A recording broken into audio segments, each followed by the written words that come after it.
Assalamualaikum. Sekarang kita mau ke pengajian 40 hari Ibu Hajah Dr. Fenty, kebetulan tetangga di Mama Mertua di Pardos. Sekarang kita jalan kaki saja menuju rumah beliau. Lebih banyak orang mahasiswa di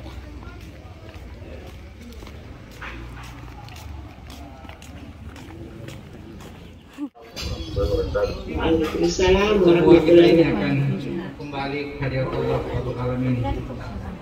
Yang di depan kita lagi sini. Ayo di depan kita, nanti ada orang dulu depan tak? Yang berkesempatan hadir pada hari ini untuk bersama-sama dengan kami menghadiri acara 40 hari berbulannya rahimahullah Dr. Insinyur Hajah Fenty Daud Sindagamanik MT yang telah berpulang rahmatullah pada hari Jumat tanggal 28 Januari 2022.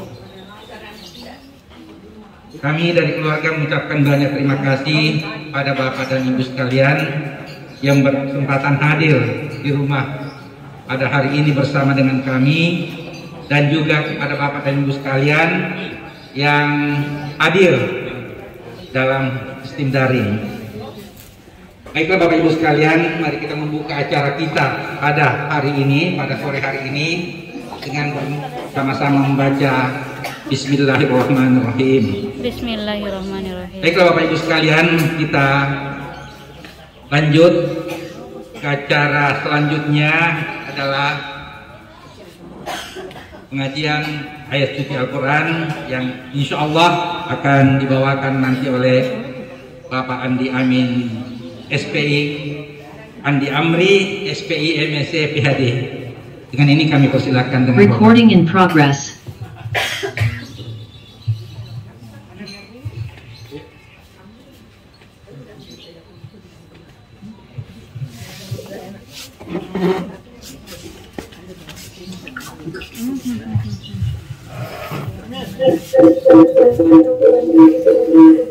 Ini penyakitnya.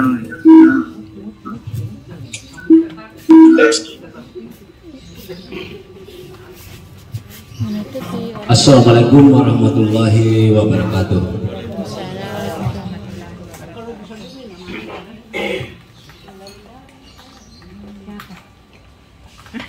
A'udzu billahi minasy syaithanir rajim.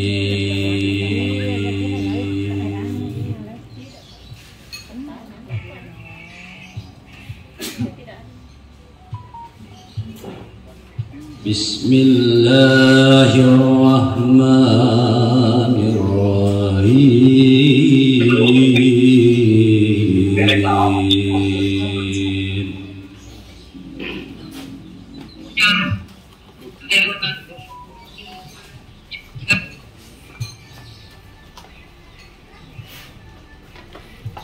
Wa huwal ladzi ansha'a lakumus sam'a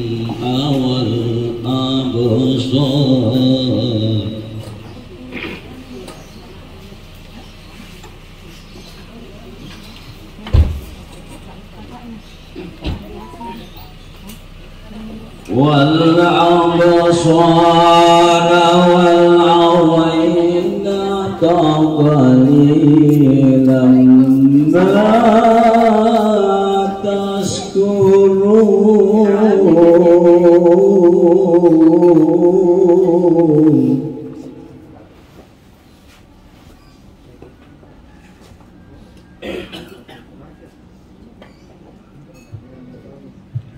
وهو الذي ذرأكم في الأرض وإليه تحشرون.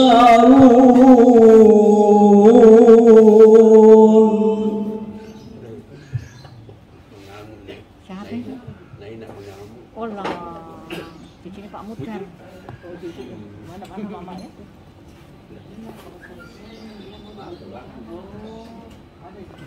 وهو الذي يحيي ويميت وله اختلاف الليل والنهار.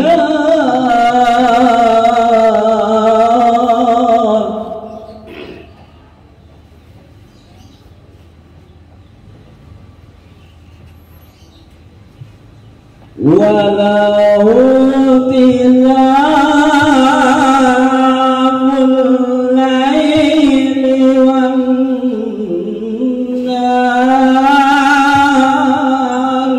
أفلا تعقلون.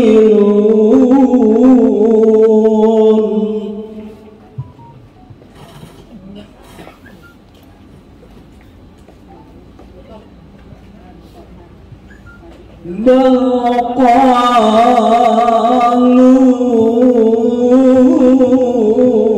مثل ما قال الأولون.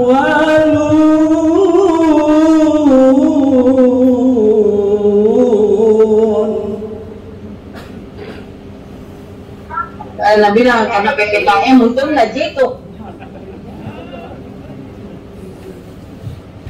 قالوا أإذا منا وكنا ترابا.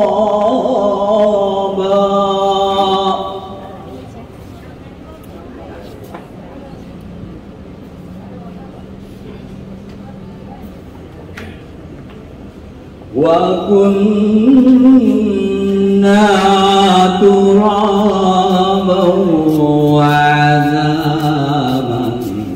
إنا لمبعوثون.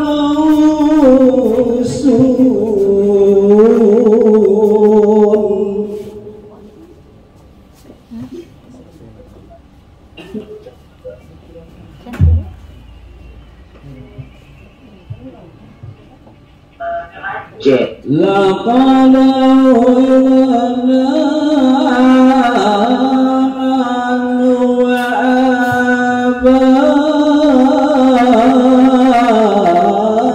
وآباؤنا من قبل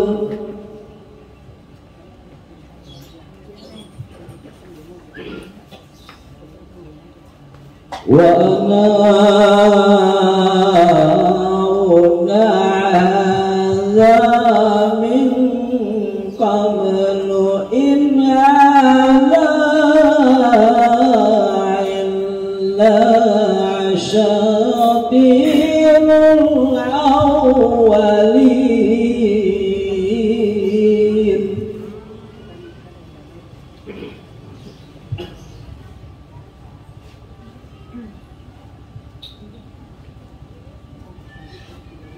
كل من الأرض ومن فيها إن كنتم تعلمون.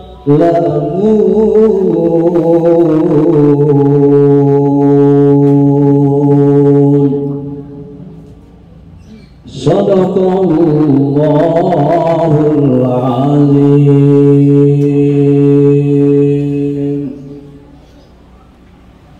Assalamualaikum warahmatullahi wabarakatuh.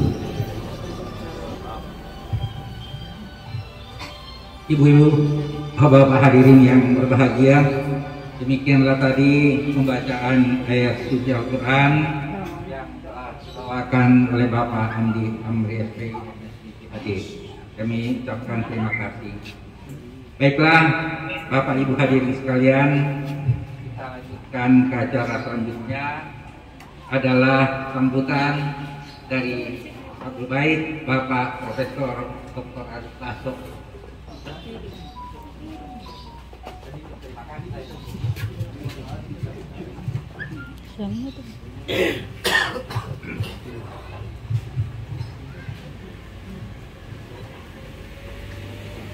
Assalamualaikum warahmatullahi wabarakatuh. Waalaikumsalam warahmatullahi wabarakatuh. Yang saya bisa sampaikan hanya mengucapkan terima kasih kepada baik yang luring maupun yang daring. Dan sebelumnya itu saya juga menyampaikan terima kasih yang sebesar-besarnya kepada Latif atas kesediaannya ikut serta di dalam acara 40 hari almarhum Dr. Muhammad Daud Indramanik binti Riri Amin Daud. Nah, saya kira itu saja yang saya bisa sampaikan. Lebih dan kurangnya, terima kasih.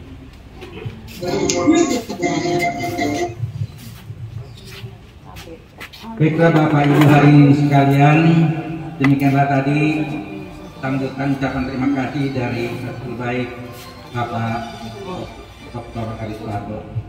Baiklah Bapak Ibu sekalian, kita lanjutkan acara selanjutnya adalah ceramah yang akan disampaikan secara daring oleh Bapak Ustadz Dr. Dahrat Latif. Dengan ini kami persilahkan dengan hormat. Assalamualaikum warahmatullahi wabarakatuh. Waalaikumsalam warahmatullahi wabarakatuh. Alhamdulillahirabbil alamin wa bihi nasta'inu ala umuri dunya waddin. Asyhadu an la ilaha illallah wa asyhadu anna Muhammadan abduhu wa rasuluh. Allahumma salli ala sayyidina Muhammad wa ala alihi wa sahbihi ajma'in. Amma ba'd. Wa qad qala Allah subhanahu wa ta'ala fi kitabil karim. Bismillahirrahmanirrahim. Ya ayyuhalladzina amanu taqullaha haqqa tuqatih wa la tamutunna illa wa antum muslimun. Wahai orang-orang yang beriman, bertakwalah kalian kepada Allah dengan sebenar-benarnya takwa, dan janganlah kalian mati kecuali dalam keadaan beragama Islam. Ayat ini Jumat-Jumat kita dengarkan di mimbar khutbah. Ayat ini Jumat-Jumat kita dengar dalam khutbah-khutbah Jumat di masjid. Kalau ada di kantor Kementerian Hukum dan HAM, ada sebuah pengumuman yang harus diulang-ulang tiap Jumat, tiap pekan harus diulang pengumuman itu, pasti pengumuman itu penting. Ayat ini Jumat-Jumat diulang, berarti ayat ini sangat penting. Dan rasa-rasanya ayat ini susah diterima akal. Jangan kamu mati, berarti mati kau yang ngatur. Beda saat jangan kau mati ya, berarti mati mau-mau. Ya, tidak mungkin. Ini maknanya bahwa mau atau tidak pasti kamu mati. Berarti yang jadi masalah bukan matimu. Yang jadi masalah illa wa antum muslimun. Bagaimana kalian mati? Insya Allah kita tidak akan mati dalam keadaan mabuk. Insya Allah kita tidak akan mati dalam keadaan overdosis. Insya Allah kita tidak akan mati dalam keadaan berzina. Insya Allah kita tidak akan mati ditembak kena rampok. Yang membuat kita mati kafir, hubbi aklil haram, suka makan barang haram. Insya Allah kita tidak akan korup. Tapi yang kadang-kadang tanpa kita sadari, kita makan uang riba. Kenapa ya anak saya Ustaz susah sekali dinasihat? Kenapa ya istri saya kepala batu susah saya nasihati? Kenapa ya suami saya kasar? Karena yang membentuk darah dagingnya adalah barang-barang haram. Dan orang yang hobi memakan barang haram, sangat sulit dia akan mati dalam keadaan beragama Islam. Sulit sekali. Kenapa? Nabi menjelaskan, kalau makan ke barang haram hari ini, saya teguh dari hasil korupsi. Saya makan obat, obat itu hasil uang korupsi. Saya makan nasi, nasi itu hasil korupsi. Masuk ke dalam darah daging saya, masuk ke tenggorokan saya. Maka Nabi jelaskan, selama 40 hari 40 malam tidak dicatat amal kebaikanmu.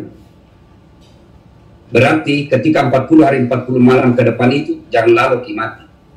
Karena kalau dia mati dalam keadaan belum habis waktu 40 hari itu, jumhur semua ulama berpendapat tidak ada yang jamin dia mati dalam keadaan Islam. Karena Nabi jelaskan, masuk dalam perutmu uang haram, hanya api neraka yang bisa mencucimu.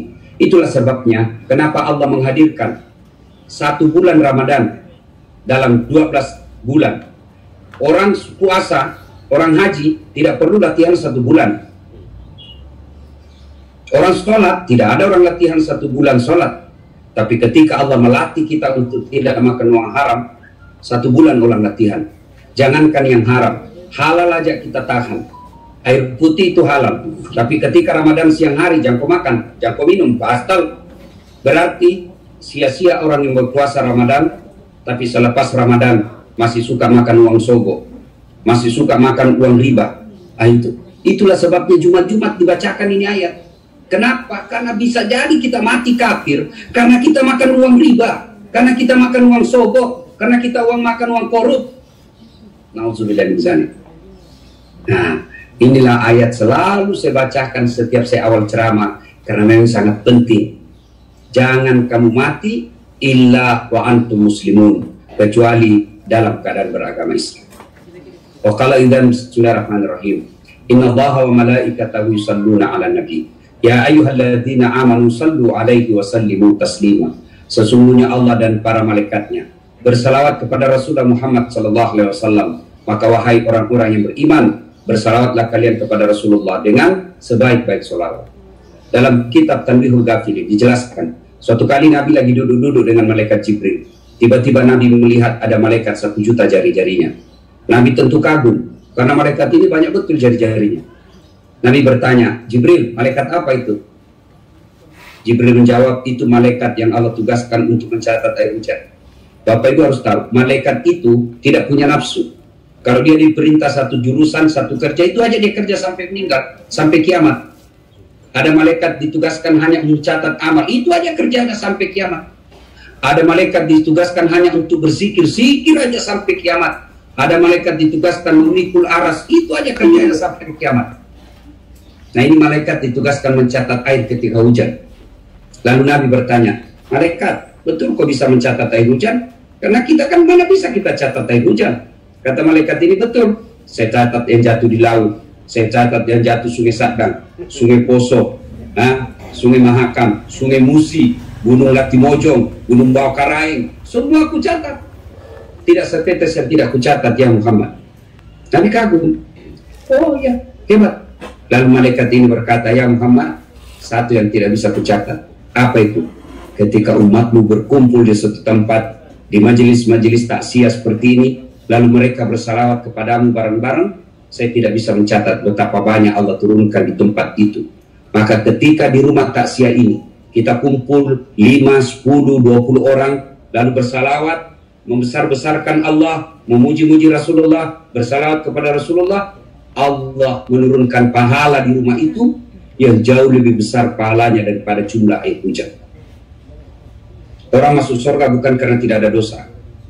Kalau orang masuk surga karena tidak ada dosa, Pak, tidak ada isinya itu surga kecuali Muhammad SAW. Lalu kenapa orang masuk surga? Ditimbang amal tak, amal kebaikan kanan, amal keburukan kiri. Timbang punya timbang, ternyata lebih banyak pahalanya yang kanan kebaikannya, meskipun selisihnya 0,1%.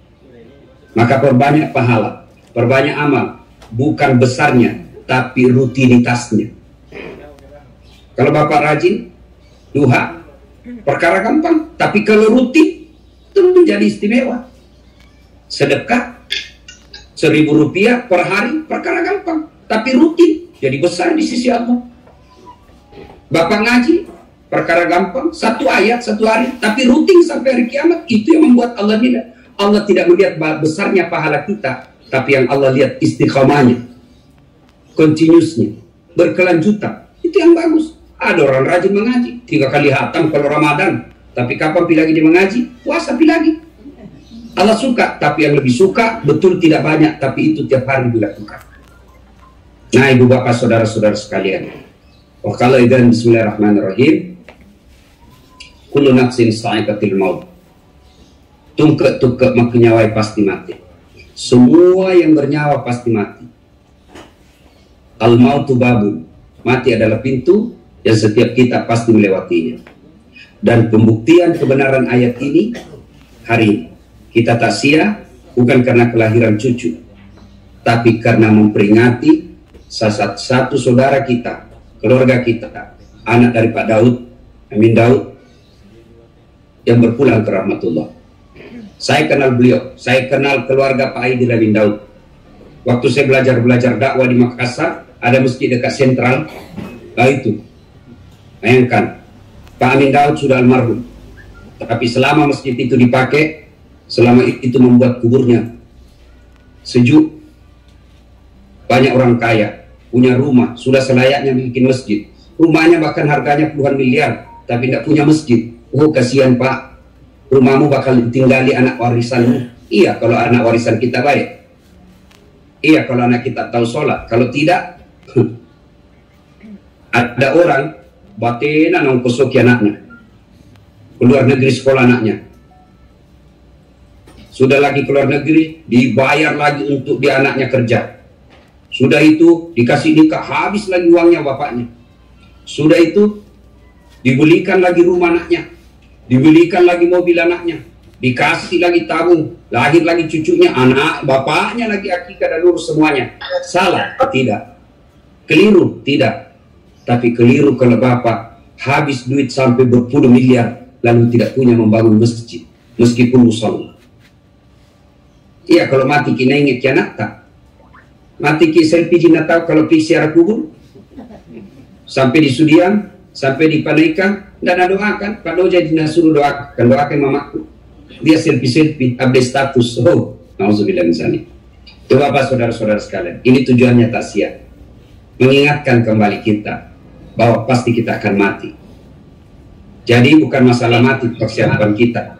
Bukan mati masalah kita. Masalah kita sudah siapkah kita menghadapi kematian itu. Allah tidak melarang kita cari nafkah. Allah tidak melarang kita cari popularitas. Allah tidak mencari kita pekerjaan, mencari kerja apa. Allah tidak larang. Allah cuma minta ingat tongko kematian. Jangan sampai dunia membuat kau lupa kematian. Jangan sampai hampir 24 jam lino materu musapa melupai akhiratmu. Kau maka kau mati mendadak kau. Mau apa kalau mati mendadak? Pak, saya kerja sama Pak Aidil Amin Daud misalnya di Kemenkumham. Tidak suka ke menteri, masih ada pilihanku. Apa pilihanku? Tunggu dia tarik 5 tahun ganti lagi. Ternyata tidak diganti-ganti, masih ada pilihanku. Apa? Pensiun dini ya? Mau kau lewat, mau ke apa? Tidak mau ke lihat, kau tidak ada urusan. Saya bukan di pegawai. Pilkada, kala yang saya dukung, saya jadi di kantor wali kota. Masih ada pilihan. Apa pilihanku? Ya berhenti kak. Jadi pegawai swasta. Jadi pegawai swasta tidak senang. Sudah, saya buka warung-warung sedikit. Ada pegawai negeri ditugaskan ke Papua, tidak nyaman dia di situ. Masih ada pilihan? Ada. Apa? Pensiun dini, berhenti kak. Saya pergi merantau Kalimantan. Di Kalimantan tidak nyaman. Tidak ada enaknya di sini. Saya pulang lagi. Suka kau hapokku, angka wanre, kasih jiku pandre kak kendokku. Tapi kalau masuk kau dikubur, ada kira-kira pilihanmu. Masuk kau dikubur. Tidak enak deh, keluar kak dulu. Tidak bisa.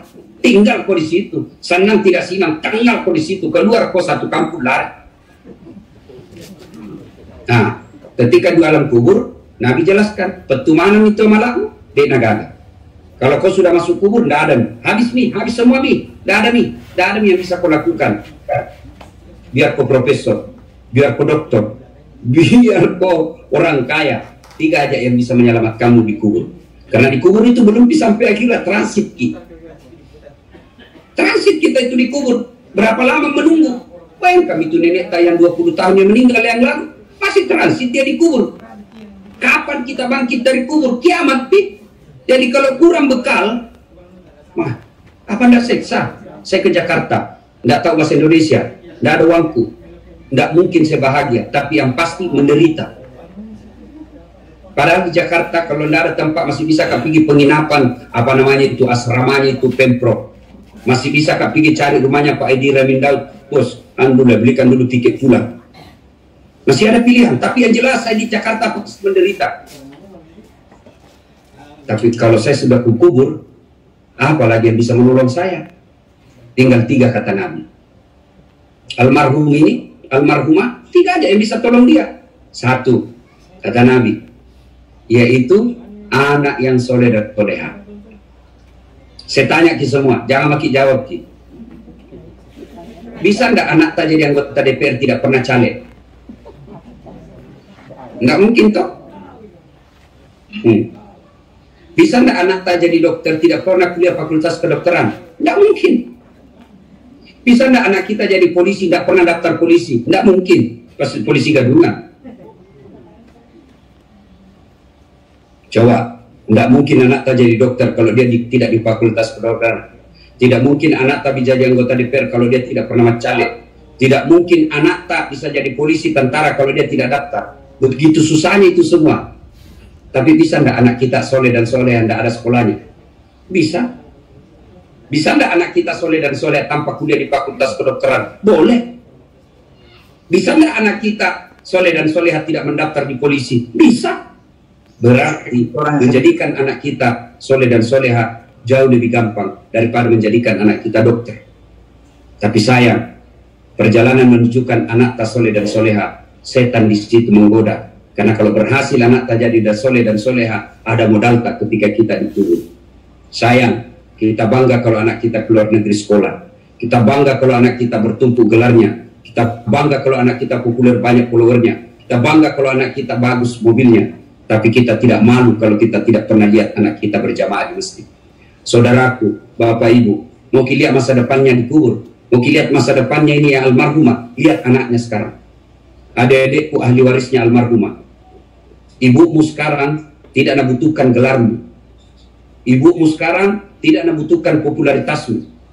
Tapi yang dibutuhkan minimal deh, selesai kau sholat, kirimkan Fatihah, itu yang membuat dia senang.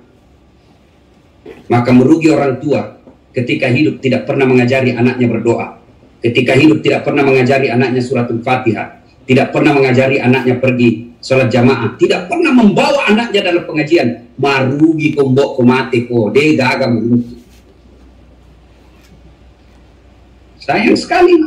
Ulang tahun anak tak habis ratusan juta, puluhan jutaan lah. Anak tak ulang tahun, oh pergi bawa ini, pergi bawa ini. Tapi ketika anak tak ikut pengajian, jarang sekali kita ajak anak tak pergi pengajian, jarang anak tak kita ajak taklim, jarang anak tak kita ajak sikir-sikir, jarang anak tak kita bawa iktikaf di masjid.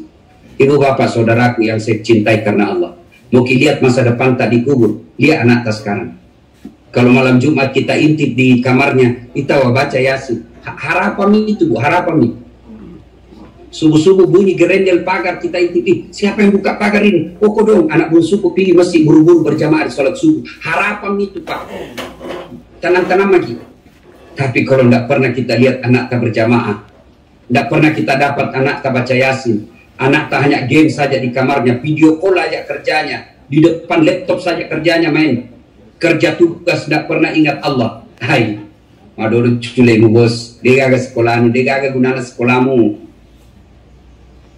Yang bisa menyelamatkan kita anak yang soleh dan soleha. Almarhumah yang bisa membahagiakannya adalah anaknya yang soleh dan soleha. Maka maafkan saya, suami beliau, titipankan anak beliau, anaknya almarhumah, didik dengan sebaik-baiknya, kontrol sholatnya. Tidak ada gunanya gelarnya anaknya kalau sholat 5 waktunya tidak dipelihara. Maka bapaknya begitu tiba masuk waktu sholat, telepon anaknya, ingat ku mamamu nak. Nggak harap itu anakmu nak, kirimkan Fatihah, pikir sholat nak, pakai jilbab kau nak, jangan kau pergi bawa cewek. Kalau kau pergi bawa cewek, mamamu itu disiksa di kubur. Kalau sayang ku mamamu nak, jangan kau bikin dosa karena mamamu itu yang dihabisi di kubur. Satu kali Nabi pergi perjalanan, Nabi melewati kuburan. Nabi berlangkah cepat. Kata Nabi sahabat-sahabatnya, langkahkan kau capimu cepat-cepat kau. Kasih langkah capi kakimu cepat. Sampai Nabi pulang lagi. Sahabat mau kasih langkah kakinya cepat. Nabi bilang, tidak usah nih, santai mako. Bertanya sahabat, Rasul, waktu pergi di surki buru-buru, pulang tidak? Nabi bilang, seandainya kau dengar itu seperti telingaku, ini orang di kuburnya tadi disiksa, diazab dia di kubur. Ndak dekna lemuk nyawaku mangkalingan. Ndak tega saya dengar. Ndak sampai hati saya dengar lama-lama disiksa. Makanya mau kak jauh-jauh supaya ndak dengar.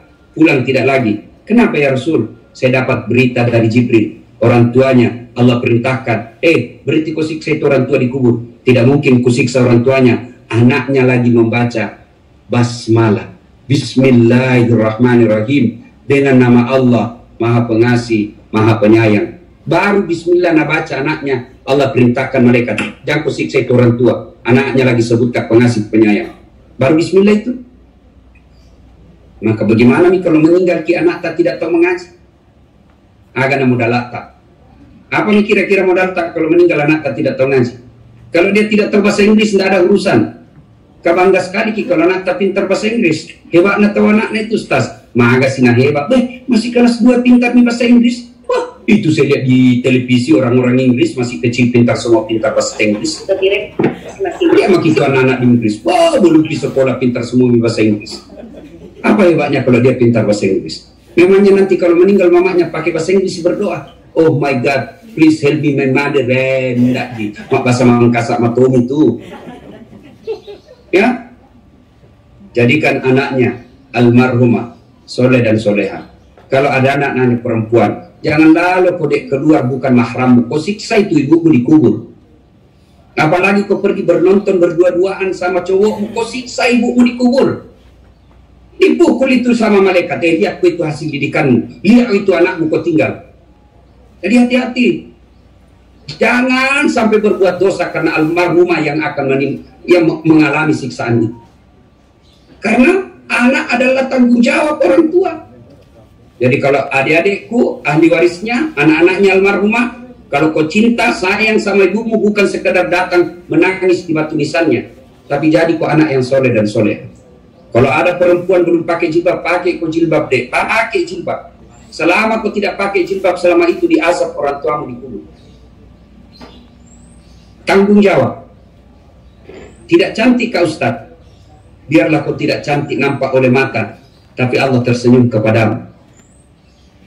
Kamu anak-anaknya yang cowok, jangan kau bawa cewekmu jalan deh, jangan kau siksa orang tuamu. Kalau kau suka paling cewekmu, lamar nikah kau baik-baik. Tidak ada kerjaku, Allah kasih kaya kau nanti. Tidak ada orang cepat menikah mati kelaparan. Jangan pacar-pacaran, karena itu kau tinggalkan azab buat orang tua. Satu. Yang kedua, yang bisa membantu almarhumah di alam kuburnya adalah sedekahun jariyah, sedekah. Kalau almarhumah pernah membantu orang miskin, dia sekolahkan, nah itulah. Almarhumah pernah sumbang di masjid, itulah yang akan membantu dia. Maka kalau ada harta, ada kasihan peninggalannya almarhumah yang tidak dipakai, ya sudahlah sumbangkan. Itu ada jilbabnya ibu, daripada tinggal saja di lemari tidak ada pakai, cari majelis taklim. Jangan kau sumbang, itu ada jelek nih, daripada tinggal situ kasih orang, jelek juga. Oh jangan, cari yang bagus kasih orang. Jangan sedekahkan sesuatu yang tidak ada faedah sehingga orang tidak pakai, tidak ada gunanya.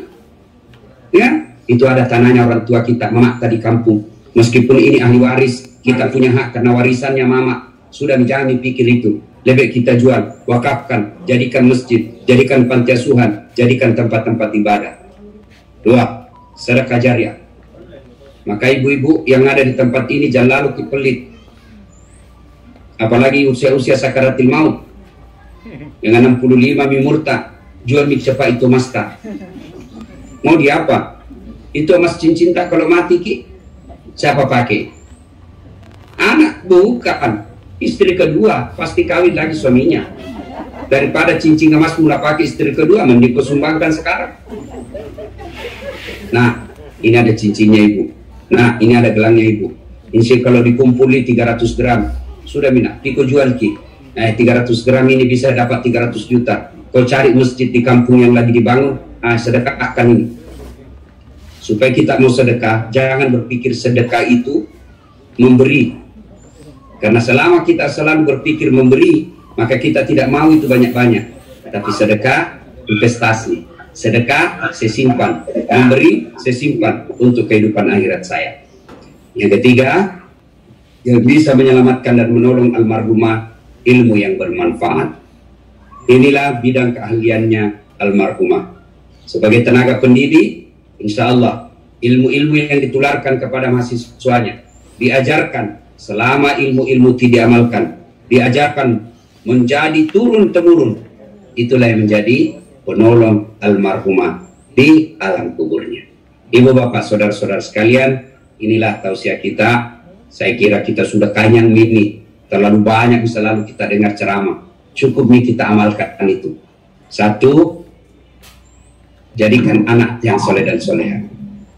Kalau sayang sama almarhumah, jadilah orang yang bermanfaat.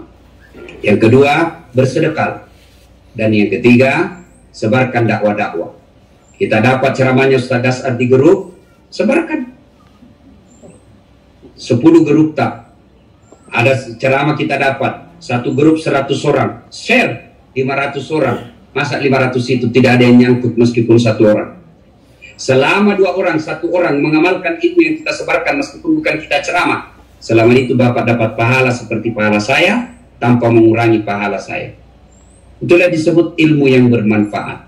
Daripada kita sebarkan foto-foto porno, daripada kita sebarkan hoax, cerita yang tidak ada faedah, ini kita sebarkan ceramah-ceramahnya Dasar Latif. Sudah itu, penasaran, baru 1 menit habis nih. Buka maki di YouTube lengkapnya Dasar Latif. Sudah itu nonton maki, sudah nonton jangan lupa like and share. Mudah-mudahan ada manfaat. Lebih dan kurangnya mohon dimaafkan. Assalamualaikum warahmatullahi wabarakatuh. Waalaikumsalam warahmatullahi wabarakatuh. Waalaikumsalam warahmatullahi wabarakatuh. Baiklah Bapak Ibu hadirin bahagia, demikianlah tadi ceramah dari Ustaz Dr. Dasar Latif. Semoga apa yang disampaikan bisa memberikan kita pendengaran. Kami dari keluarga besar Amin Daud mengucapkan banyak terima kasih pada Bapak Dr. Dasar Latif atas kesediaannya untuk mengisi acara kita pada hari ini. Kami mengetahui bahwa Dr. Dasar ini sangat sibuk, tapi alhamdulillah bisa meluangkan waktunya pada hari ini memberikan secercah harapan bagi kita untuk keberlanjutan kita hidup di dunia ini. Baiklah Bapak Ibu sekalian, acara selanjutnya adalah pesan dan pesan dari Anakda Muhammad Haji Ismail ST. Kami persilahkan. Waalaikumsalam Alhamdulillah wassalatu wassalamu ala rasulillah nabiyina Muhammad. Pertama-tama mari kita panjatkan puji dan syukur kehadiran Allah Subhanahu wa taala yang telah melimpahkan rahmat dan kasih sayangnya kepada kita semua sehingga kita bisa berkumpul di sini tanpa halangan. Salawat beserta salam tidak lupa kita curahkan kepada junjungan besar Nabi Muhammad SAW, juga kepada keluarga dan pengikutnya sampai di zaman. Amin ya rabbal alamin. Bapak, Ibu, Om, Tante dan teman-teman, saya mewakili keluarga mengucapkan terima kasih baik yang kepada yang hadir baik ke rumah maupun yang hadir di Zoom, termasuk kepada Ustadz Dr. Dasar Latif yang berkenan memberikan tausiah dalam rangka 40 hari kepergian ibunda dari ibunda saya dan kakak. Hari ini adalah hari ke-40 kepergian ibu dan 40 hari terberat yang kami lewati. Selama ini memang hari-hari dari saya, kakak dan ayah tidak pernah lepas dari sosok seorang ibu, karena memang ibu adalah orang yang serba bisa, sabar dan juga sangat penyayang. Setelah lulus SMA memang mungkin saya sempat bersekolah di luar, di ITB, kemudian sempat juga keluar, memang tetap tidak lepas dari perannya ibu. baik itu melalui telepon, Zoom maupun video call. Jadi walaupun jauh tetap masih dalam bayangannya ibu lah. Tapi memang 28 Januari 2022 Allah punya kehendak lain. Jadi yang memang kita berat walaupun kita harus diikhlaskan. Saya dan kakak memang sangat merasa kehilangan ibu karena memang selama ini ibu jadi sandaran, ibu jadi pendengar dan juga sebagai pemecah dari beberapa masalah yang kita hadapi selama ini. Kemudian mungkin di 40 hari kebelakang ini memang kita rasakan bahwa kita sudah tidak bisa melihat sosoknya ibu, di mana sejak SD, SMP, SMA, walaupun itu hanya sekedar menerima rapor, memberi dorongan, itu ibu tetap ada walaupun di tengah-tengah kesibukan menjadi seorang dosen.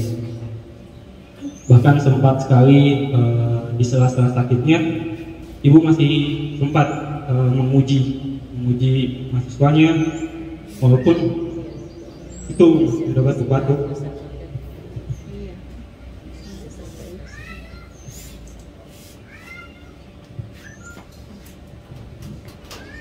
Jadi memang ibu suka mengajar, walaupun mungkin kalau dari mahasiswanya mungkin ada beberapa yang ditegur, cuma memang walaupun dari dulu ya memang ibu itu suka gitu mengajar. Jadi walaupun memang apapun halangannya, walaupun jauh ke Unismu dari rumah, itu masih semangat ke sana.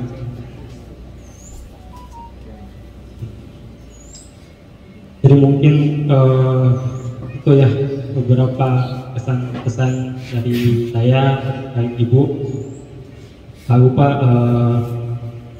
sekali lagi saya dan kakak dan ayah mengucapkan terima kasih kepada om tante yang hadir, yang ikut zoomnya. Mungkin saya mengajak om tante untuk membacakan Al-Fatihah buat ibu di dalam hati.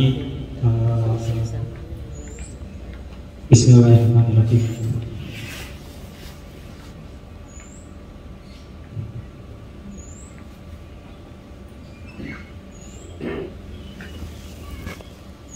Amin, amin, amin ya rabbal alamin.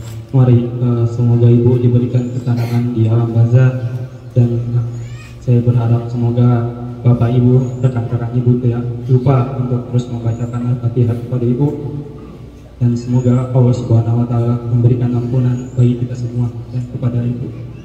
Terima kasih. Wabillahi taufiq wal hidayah. Wassalamualaikum warahmatullahi wabarakatuh. Baiklah Bapak Ibu hadirin sekalian yang berbahagia, demikian kenangan dari Anakda.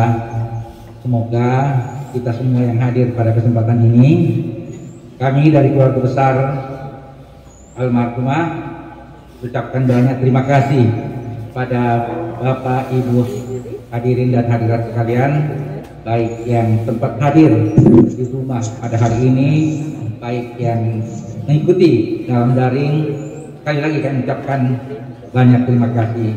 Semoga Allah Rabbul Alamin senantiasa melindungi kita semua, diberikan kesehatan walafiat, dan insya Allah kita bisa ketemu bulan Ramadan insya Allah pada bulan depan, harapan kita semua.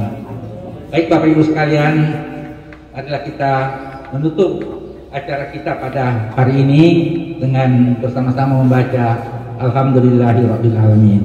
Alhamdulillahirabbil alamin. Assalamualaikum warahmatullahi wabarakatuh. Waalaikumsalam. Waalaikumsalam warahmatullahi wabarakatuh.